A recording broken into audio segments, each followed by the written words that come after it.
이 기도는 하늘 창고를 여는 골든키입니다. 아멘. 여러분 승리하기 바랍니다. 아멘. 올해 간증의 주인 되기 바랍니다. 아멘. 송구 영신 예배 때 내가 기도를 이렇게 했더니 이런 복을 받았습니다 하고 간증하는 정말 한번 해보시기 바랍니다. 자, 우리가 창세기 하면 하나님께서 우주 만물을 어떻게 창조했고 인간을 어떻게 만들었고 또 그 인간을 어떻게 했다. 에덴 동산을 만들어서 거기에서 아무런 부족함이 없도록 하나님과 함께 살기를 원해서 에덴 동산을 만들어서 첫사람 아담과 하와를 그곳에 살게 했는데 인간이 죄를 범함으로 말미암아 그 세상에 살지 못하고 쫓겨났잖아요.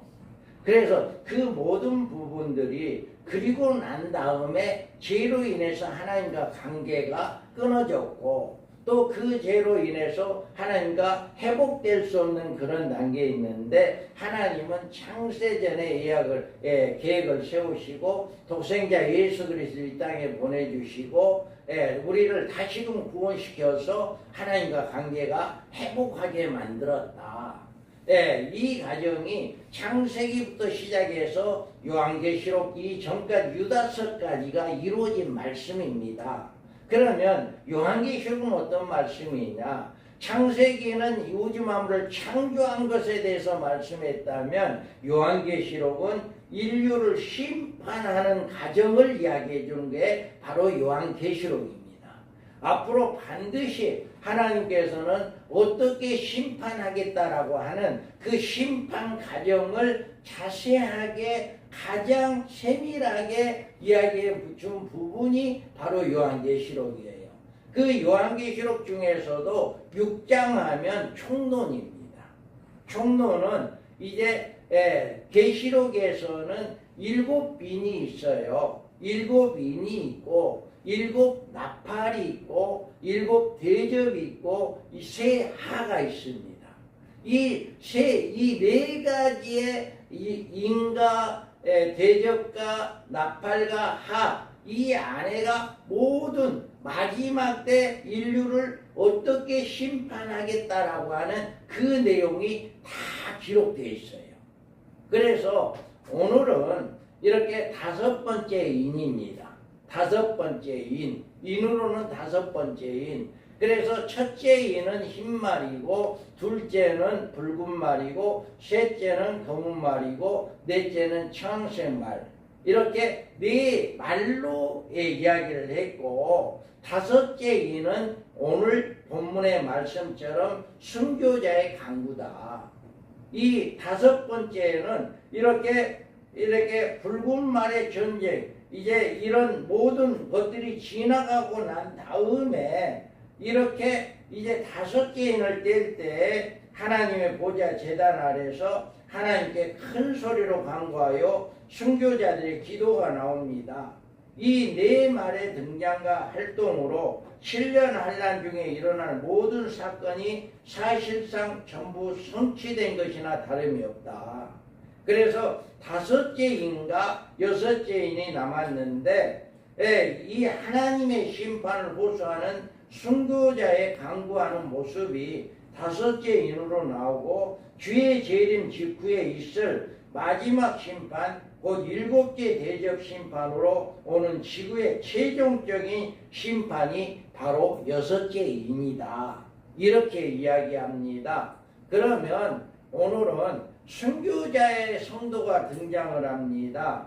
여기 보면 5째 인을 떼실 때 내가 보니 하나님의 말씀과 그들이 가진 증거로 말미암아 죽임을 당한 영혼들이 제단 아래 있어. 지금 여기에서 주님이 보낸 천사로부터 종말적인 계시를 받고 있는 요한은 네 마리 활동을 모습을 보면서 그 계시에 들어옴이 심히 놀라 아마 굉장히 놀라웠을 것입니다. 이제 네 마리 활동이 지나자 주님이 5째 인을 떼시면서 종말의 계시는 하늘 보좌에 옮겨지면서 새로 전개됩니다. 그래서 요한이 하늘에 있는 제단 아래에 엎드려서 피 맺힌 간구를 듣는 드리는 순교자들의 모습을 보고 있어요. 그래서 여기에서 나오는 순교자들이 누구인가에 대해서 성경적 고찰이 필요합니다. 이들은 7년 환란 중에 나오는 순교자가 있습니다. 그래서 우리가 여기에서 보면, 자, 11장에 보면 그들이 그 증언을 마칠 때에 무적경으로부터 올라온 짐승이 그들과 더불어 전쟁을 일으켜 그들을 이기고 그들의 죽임을 더인지어, 이와 같이 이들을 두 중에는 적그리스도와 전쟁을 통해서 죽임을 당하는 주의 종들이에요. 그러면 이들이 아니다는 사실이에요. 지금 아직 적그리스도가 나타나지 않았고 죽임을 당한 자들이 아니다는 얘기죠. 그래서 이들이 여기에서 보면 각각 그들에게 흰 두루마기를 주면서, 자, 각각 그들에게 흰 두루마기를 주시며 이르되 아직 잠시 동안 쉬되 그들의 동무종들과 형제들도 자기처럼 죽임을 당하여 그 수가 차기까지 하라 하시더라. 아멘. 여기서 이제는 그들 언제까지 우리 핏값을 안 갚아줄랍니까? 라고 호소할 때 그들에게 흰 두루마기를 주면서 조금만 기다려라. 너희처럼 죽임을 당한 수가 찰 때까지만 기다려라. 이렇게 이야기하고 있습니다. 그러면 여기서 순교 성도들의 자격이 나오는데, 자격이 어떤 거냐? 자격은 여기에서 보면 하나님의 말씀과 그들이 가진 증거로 말미암아 죽임을 당한 영혼들이다. 이 자격이, 순교자의 자격은 아무나 되는 게 아니에요. 하나님의 말씀, 즉 복음을 증거하다가, 하나님의 말씀을 증거하다가 누군가에 의해서 죽임을 당한 사람들, 이런 사람들이 순교자다. 내가 스스로, 예를 들어서 내가 복음을 증거하러 어느 집회를 하러 가기 위해서 차를 타고 가다가, 비행기를 타고 가다가 사고를 당해서 죽었다, 이런 게 아니라, 여기에서 분명히 이야기하는 것은 말씀과 그들이 가진 증거로 말미암아 죽임을 당했다. 내가 스스로 죽은 것이 아니고 질병으로 죽은 것, 교통사고로 죽은 것, 이런 것이 아니라 누군가에 의해서 나를 죽임을 당하는 이거를 이야기한다 라고 이야기합니다. 그래서 여기에서 보면 우리는 하나님의 말씀과 저희 가진 증거로 인하여서 죽임을 당한 영혼들이라 했습니다. 순교에는 하나님의 말씀을 따라야 합니다. 이들 순교자들은 하나님의 말씀에 인하여 핍박을 받았습니다. 이에 대해서 히브리서는 이렇게 이야기합니다. 읽어봐요. 또 어떤 이들은 조롱과 채찍질 뿐 아니라 결박과 옥에 갇히는 시험도 받았으며 돌로 치는 것과 톱으로 켜는 것과 시험과 칼로 죽임을 당하고 양과 염소의 가죽을 입고 유리하여 궁핍과 환난과 학대를 받았으니. 아멘. 이와 같이 순교자라고 하는 것은 이와 같이 어려운 시련 속에서도 성도들은 결코 하나님의 말씀을 배반할 수 없기 때문에 순교의 자리까지 이르게 된다. 어떤 경우라도 하나님의 말씀을 버리면 끝나는 거예요. 죽지 않아요.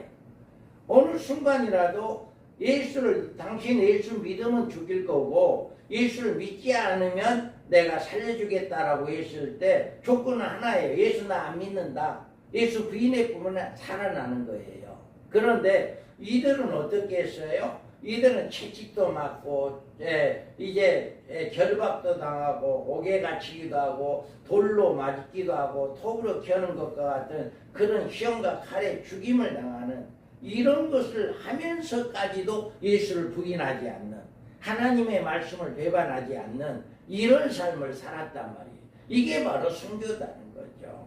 그래서 순교의 여기 성도는 저희 가진 증거가 따라야 한다. 증거는 뭐냐? 믿음으로 소유하고 있는 확실한 증거를 말하는데 이 증거 없이는 순교자의 반열에 들어갈 수가 없습니다. 그래서 믿음은 바라는 것들의 실상이요 보지 못하는 것들의 증거니 선진들이 이로써 증거를 얻었느니라. 아멘. 확실하게 나는 주님을 위해서 비관하지 않고 주님을 위해서 순교하겠다는 이런 믿음이 있을 때 우리는 순교할 수가 있어요. 이런 믿음이 없는 사람은 순교 못합니다. 그래서 우리는 확실한 이런 믿음을 가진 자가 있어야 한다. 그러면 순교자는 왜 순교를 하고 순교자는 그러면 어떤 영광의 상급이 있냐? 똑같으면 안 되잖아요. 그래 상급이 있어요. 이들은 첫째 부활에 참여하는 복이 있습니다. 자 읽어봐요.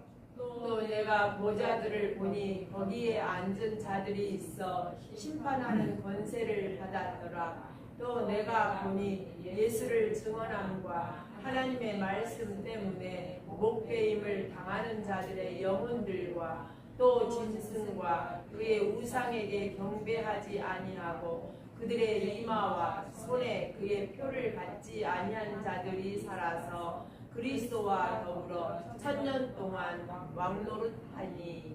아멘. 여기에 보면 이 순교자만 복을 받는데 어떤 복이 왕노릇하는 왕노릇. 분명하게 여기에서 살아서 그리스도와 더불어 1000년 동안 왕노릇한다. 여기서 천년왕국에 들어가서 거기서 왕노릇한다 라고 이야기하잖아요. 그런데 이들이 천년왕국에서 그리스도와 더불어 1000년 동안 왕노릇하는 축복을 받았습니다. 그래서 여기에서 보면 여기에서 이 첫째 부활에 참여한 자들이 복이 있고 거룩하도다. 둘째 사망이 그들을 다스리는 권세가 없고 도리어 그들이 하나님과 그리스도의 제사장이 되어 1000년 동안 그리스도와 더불어 왕노릇하리라. 아멘. 이와 같이 이 1000년 동안 왕노릇하는데 이것으로 끝나는 게 아니고요. 하늘에서도 이들이 쇠쇠토록 왕노릇하는 축복을 받게 됩니다. 여기 보면 다시 저주가 없으며 하나님과 그 어린 양의 보좌가 그 가운데 있으리니 그 종들이 그를 섬기며 그의 얼굴을 볼 터이요 그의 이름도 그들의 이마에 있으리라. 다시 밤이 없겠고 등불과 햇빛이 쓸데없으니 이는 주 하나님이 그들에게 비치심이라. 그들이 세세토록 왕노릇하리로다. 아멘. 이와 같이 왕노릇을 천년왕국에서만 왕노릇한 게 아니라 그 왕권을 가지고 그대로 이제 새하늘과 새 예루살렘에 모든 부활체들이 올라가서 하나님께 찬양하는 그곳에서도 왕노릇한다. 이렇게 이야기하고 있습니다. 그래서 요한은 이처럼 죽임을 당한 순교자들의 영혼들이 제단 아래에서 하나님께 아뢰는 모습을 이제 계시를 본 것입니다. 우리도 이 계시를 통해서 이제 이렇게 천국에서 구분해서 사람의 죽은 영혼들이 안식처인 낙원에 가는 이런 어떤 학자들은 이렇게 이야기하기도 해요. 그래서 사람이 죽으면 낙원과 천국을 구분해서 사람이 죽으면 영혼의 안식처인 낙원에 갔다가 부활한 이후에 부활한 몸으로 천국에 들어간다고 주장하는 이런 분들도 있어요. 그러나 이 같은 주장은 성경적이 아니다. 순교자들의 영혼이 천국과 구분된 낙원에 있었다고 말해주지 않고 있다. 그래서 우리는 여기 읽어보기 바랍니다. 내가 그리스도 안에 있는 한 사람을 아노니 그는 14년 전에 셋째 하늘에 이끌려간 자라. 그가 몸 안에 있었는지 몸 밖에 있었는지 나는 모르거니와 하나님은 아시느니라. 내가 이런 사람을 아노니 그가 몸 안에 있었는지 몸 밖에 있었는지 나는 모르거니와 하나님은 아시느니라. 그가 낙원으로 이끌려 가서 말로 표현할 수 없는 말을 들었으니 사람이 가히 이르지 못할 말이로다. 내가 이런 사람을 위하여 자랑하겠으나 나를 위하여는 약한 것들 외에 자랑하지 아니하리라. 아멘. 이와 같이 사도 바울이 셋째 하늘로 올라가 본 낙원은 우리의 영원한 본향인 천국을 뜻하는 것이 분명합니다. 그리고 또 한번 읽어봅니다. 이에 그 거지가 죽어 천사들에게 받들려 아브라함의 품에 들어가고 부자도 죽어 장사되매 그가 음부에서 고통 중에 눈을 들어 멀리 아브라함과 그의 품에 있는 나사로를 보고. 아멘. 여기에서도 두 사람이 죽었잖아요. 죽었는데 음부와 아브라함 품에 안겼다. 이와 같이 아브라함 품, 음부는 지옥으로, 이제 아브라함 품은 천국을 가리킨다 라고 이렇게 볼 수 있어요. 그래 음부도 지옥과 천국, 낙원과 여기에서 천국을 의미한다. 그리고 여기에서 한번 봅니다.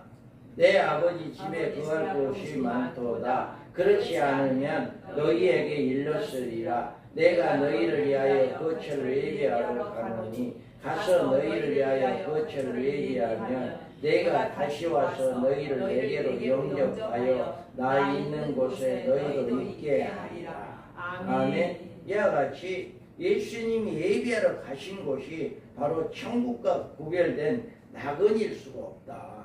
우리는 예수님이 예비하러 간 그곳이 바로 천국이다.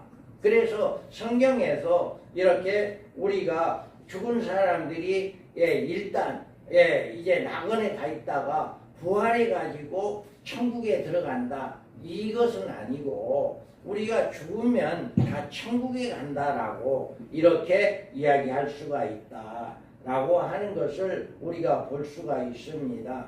그것을 우리가 오직 여기 보면 이들 순교자들의 제단 아래서 간절히 긴급한 기도를 드리고 있는 것을 통해서 우리가 알 수가 있습니다.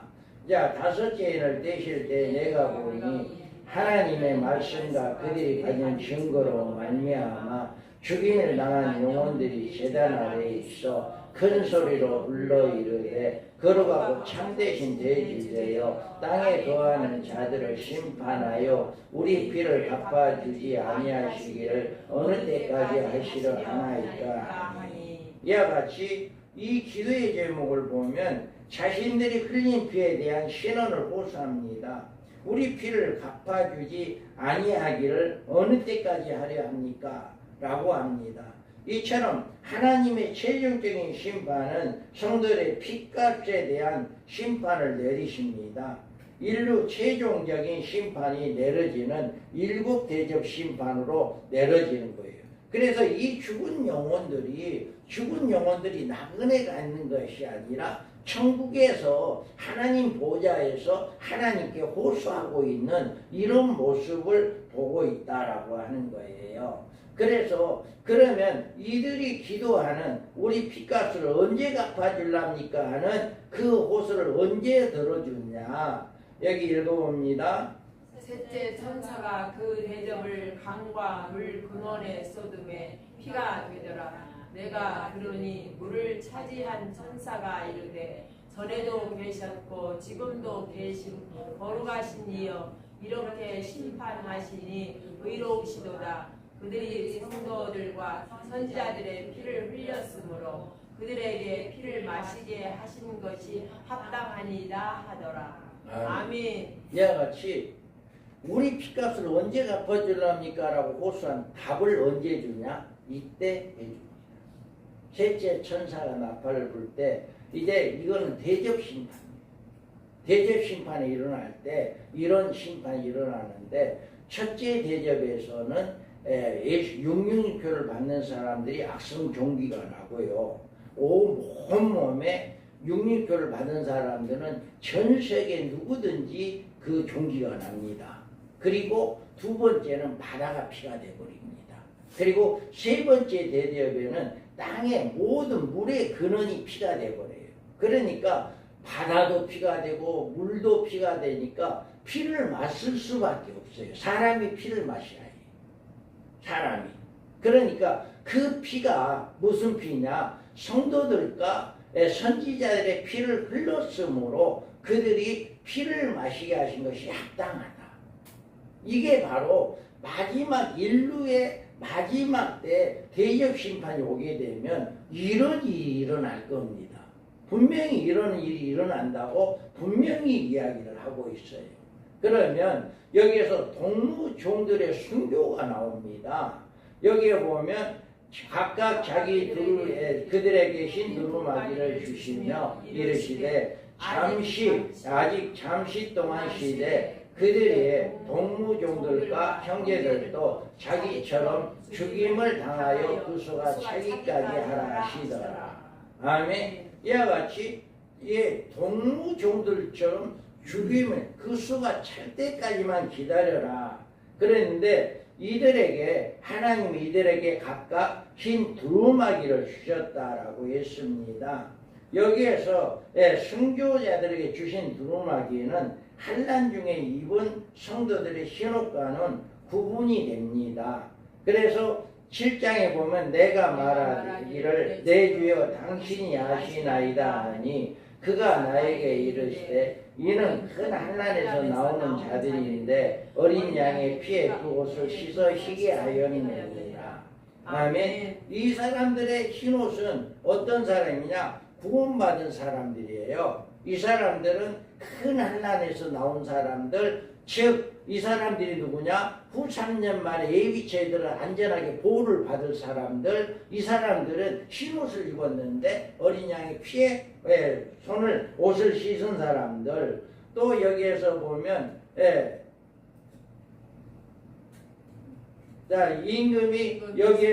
임금이 손님을 불러들이러 올때 거기서 예복을 입지 않은 사람을 보고, 여기에서 보면 임금이 손님들 초대해 예복 안 입은 사람을 바깥에 쫓겼잖아요. 이것은 이제 혼인잔치에 초대했을 때 예복을 입은 거다. 그러니까 환난 전에 이제 예비체에 들어갈 어린 양의 피로 옷을 씻는 사람이고 입은 옷은 흰옷이고, 그런데 이들에게는 이제 쉬면서 뭘 주었냐면은 흰 두루마기를 주었다라고 하는 거예요. 흰 두루마기라고 하는 것은 혼인잔치에 초대받은 손님의 예복으로 불러준 것도 아니고, 이 순교자들에 주신 이 흰 두루마기는 그들의 행실에 따라 특별히 입혀주는 옷으로 의로운 행실의 옷입니다.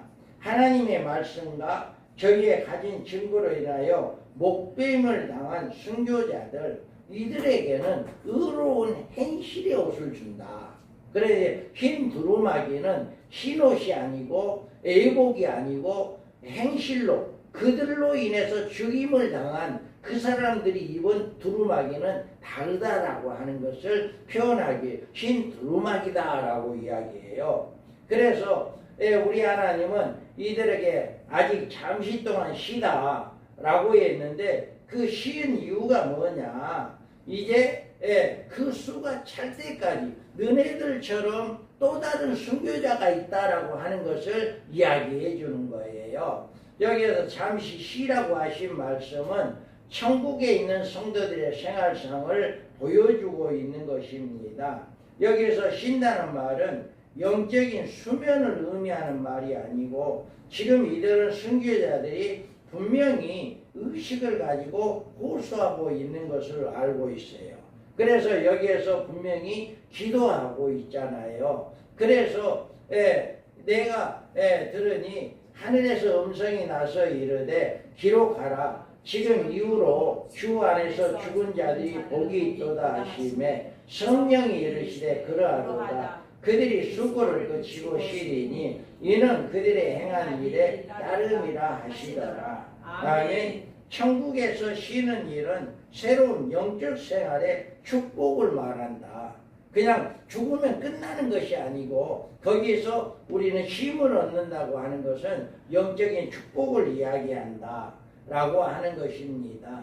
그리고 하나님은 이들에게 주시는 응답의 말씀 중에서 또 다른 순교자의 수요가 채워져야 한다 라고 이야기했어요. 그래서 각각 이제 형제들도 자기처럼 죽임을 당하여 그 수가 차기까지 하라 이야기합니다. 그래서 우리는 이들이 누구이냐, 지금 이들이 이미 죽은 사람들이잖아요. 이 사람들은 죽은 사람들이, 영혼들이 하나님 앞에 올라가서 이렇게 우리 피가 언제 갚아주려니까 호소하고 있는데, 이들의 또 다른 사람이 있다라고 하는 것을 이야기해 주는 거잖아요. 그래서 이들이 누구인가 라고 하는 거예요.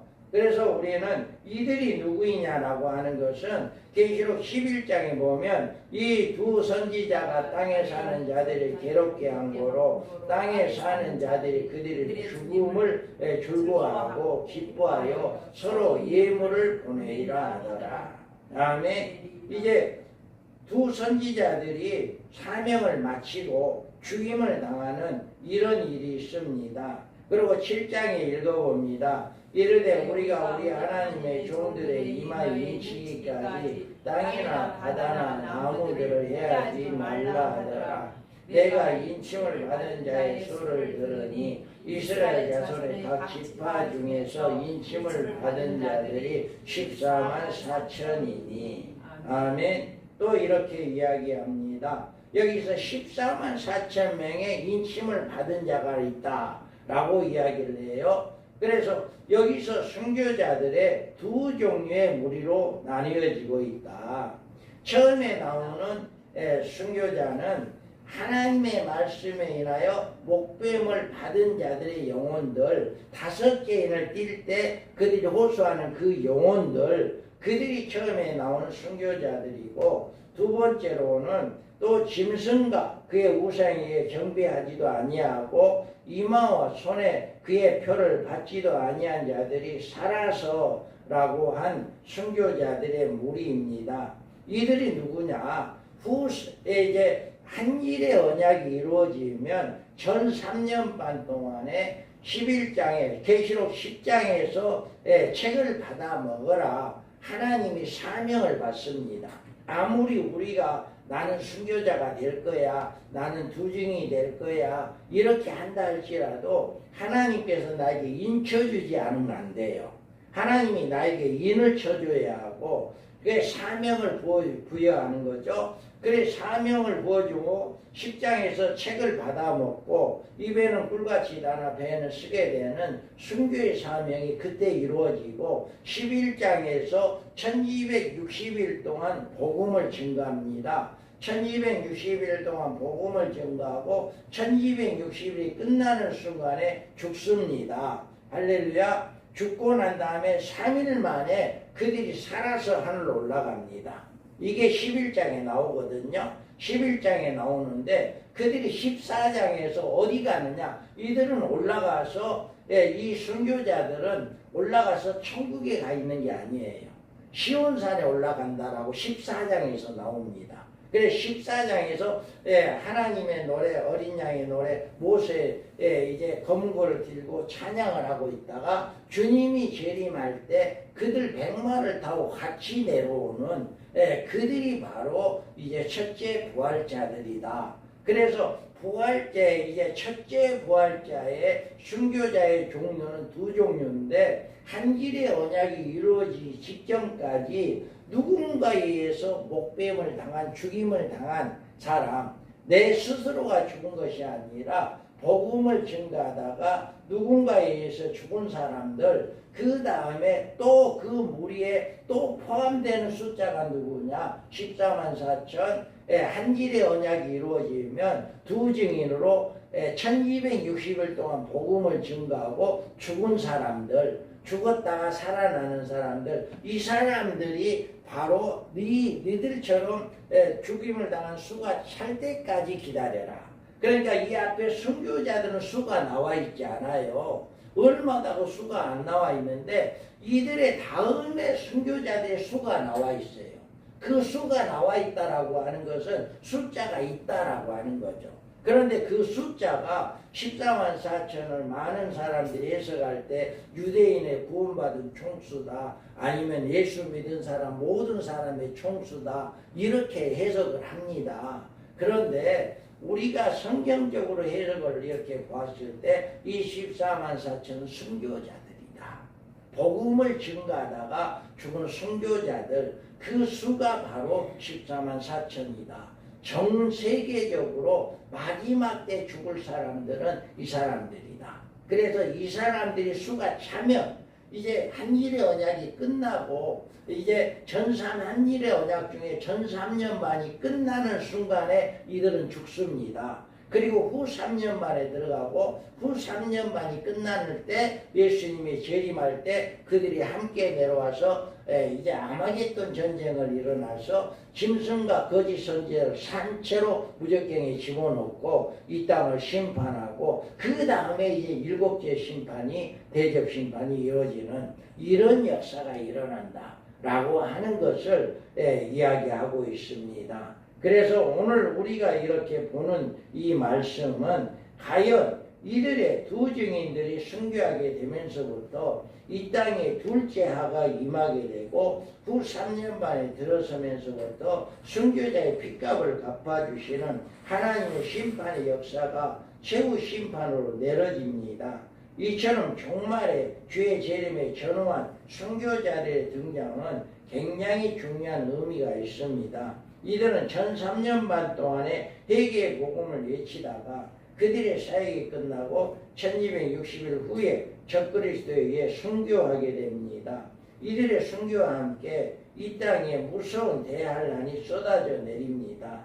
우리는 그날을 대비해서 우리는 말씀을 잘 깨달아야 해요. 이들이 죽었는데 이 죽음이 뭔지도 모른다면 안 된다라고 하는 거예요. 그래서 하나님은 이렇게 창세기에서 인류의 시작을 알렸다고 한다면 계시록은 인류의 끝에 어떤 일들이 일어날 것인가 라고 하는 것을 자세하게 이야기를 해주었습니다. 그래서 우리가 이런 말씀을 깨달을 때 우리의 신앙이 달라지고 우리의 믿음이 달라진다. 그래서 죽기까지 어떻게 해서라도 육륜표를 받지 아니하고 우상을 섬기지 아니하고 적그리스도에 경배하지 아니하는 이런 믿음은 어디서 나오느냐? 바로 이런 말씀을 들을 때 우리는 믿음에서 나오는 거예요. 그래서 우리가 마지막 때 이렇게 하나님께 쓰임받는 종들이 있다. 그래서 한일의 언약 전에 순교자들과 한일의 언약이 이루어진과 동시에 1260일 동안 쓰임받을 종들이 있다. 그것을 우리 밤종들의 사역회에서 바로 그런 사람들의 사명을 일으켜주는 그 사역을 지금 하고 있습니다. 이번에 수련회 때도 제가 이제 1박 2일 동안 이제 이 민목사님이 책이 아주 좋은 책이 있는데 그 책은 이제 주의 종들을 위한 책인데 절판될 수 없어요. 구할 수가 없어요. 그래서 그것을 이제 이 강의안으로 만들어서 이제 금년과 내년 여름 수련회 해가지고 이제 그 책을 다시금 이제 우리 회원에 우리 수련회 참여한 사람에 한해서만 그것을 보급하고 그것을 통해서 아주 주의 종들로서 아주 필요한 말씀입니다. 그래서 그것을 잘 깨닫게 하는 이런 역사가 있게 하기 위해서 이번에는 강의안을 그걸로 절판된 그 책으로 이제 준비를 했습니다. 그래 여러분들도 이제 반드시 이렇게 마지막 때 순교자들이 있다라고 하는 것을 꼭 기억하시고 순교자에 참여하는 자들이 복이 있습니다. 우리가 이런 자들이 되기를 소망하기를 주님의 이름으로 축복합니다. 기도합니다.